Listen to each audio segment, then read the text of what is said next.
J'ai sorti pas mal de formations ces derniers temps sur différentes thématiques comme le vibrato, le démanché, la tenue d'archer, la respiration, la posture, toutes ces choses. Et là, j'ai sorti une formation un petit peu différente où, là pour le coup, je vous apprends à jouer un concerto en particulier, le concerto de Vivaldi en la mineur. Un des magnifiques concertos du répertoire et qui n'est pas trop difficile à jouer. Donc même si vous jouez du violon que depuis que quelques années, il sera à votre portée. Par contre, si vous avez commencé trop récemment, je ne vous conseille pas de suivre cette formation. Et en voici quelques extraits pour vous montrer un petit peu de quoi il s'agit. C'est plus? On sent vraiment que c'est la progression. Donc c'est plus naturel pour moi de faire pouce-pouce que d'arriver en seconde tout le long.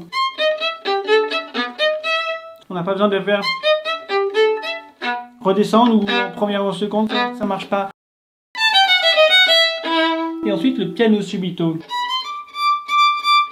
Donc là le danger c'est de ralentir. Parce que on a un changement de nuance et un soupir. Donc la tendance, je pense que beaucoup de gens ont, l'erreur que font beaucoup de débutants, et même pas que, c'est quand ils jouent fort, ils jouent vite, quand ils jouent piano, ils jouent lentement.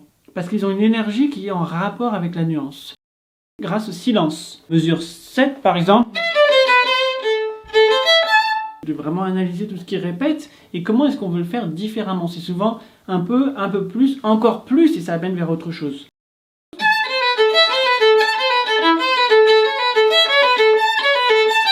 C'est un peu comme s'il y avait deux personnes qui conversaient.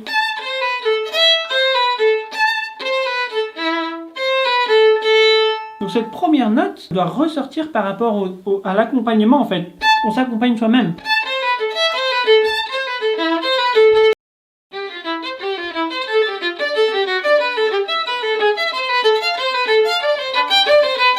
C'est vraiment ça monte, ça monte, ça monte. Et justement on a ce crescendo à mesure. J'aime bien aussi sans vibrato. Encore une fois, il y a ce silence qui montre bien que la première phrase est finie. Et en même temps, on a envie de poursuivre. Donc c'est pas comme si la fin de la phrase était là. C'est juste pour dire qu'il faut respirer. Parce que quoi de plus beau que les silences?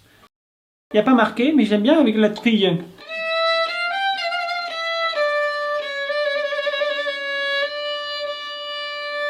Mais il n'y a pas marqué. Et ensuite, on a le silence, comme d'habitude, qui délimite la fin de la phrase, qui n'est pas vraiment finie.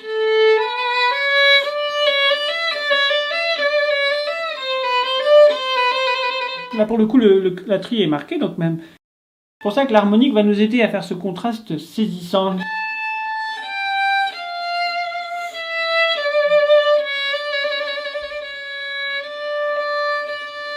Et là, on va jusqu'à la fin.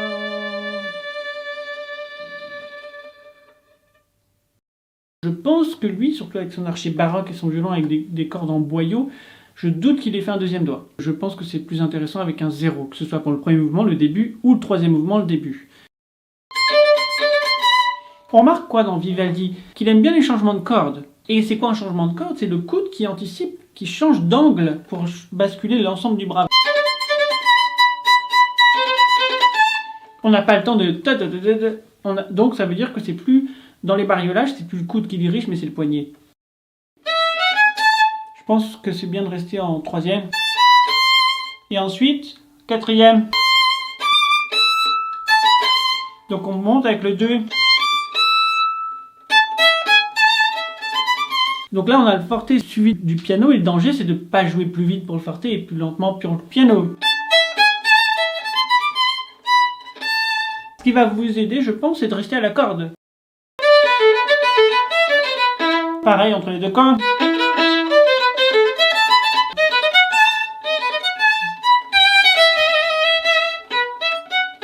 Troisième position.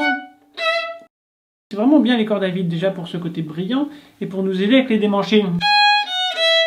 Démanchés. Encore une fois, on place le premier doigt. C'est plus naturel de faire toujours la même chose. Là, je vais en deuxième.